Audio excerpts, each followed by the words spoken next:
Hare is not a bad cartoon. It's certainly well animated, but I didn't love it.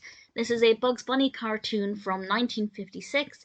It's directed by Robert McKimson and written by Ted Pierce. And we have Mel Blanc voicing Bugs Bunny, of course, and also various other characters. We also have Daws Butler voicing two people in a carriage, and Bugs Bunny enters this carriage where there are two people who, well, IMDb describes them as bums. It's not the word I would use, but there's the context for you.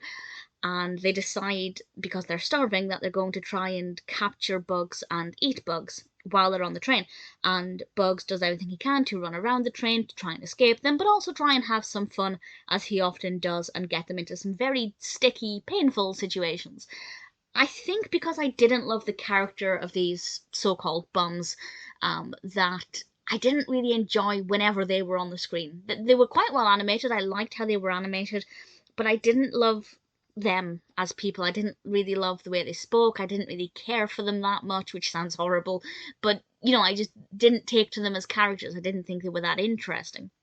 Bugs, of course, I quite enjoyed, and there were bits of the animation that I really enjoyed. For example, we see from the top of the train as the train's going around a cliff, and I really like how that was animated. It was very engaging, very immersive, and then what happened immediately after that. The timing was perfect, the sound effect was brilliant. There were certainly things in this that I thought worked very well, and that I did actually enjoy. The animation as a whole, I didn't love. The concept, I didn't really care for, but bits and pieces I found to be quite interesting and quite engaging. So, yeah, it's not bad. There are bits in it that I did quite like, but it's not a contender for a top 10 or probably even a top 50 Bugs Bunny cartoons list. Hare is worth watching if you're a fan of Bugs Bunny, but it's not the first one I'd recommend.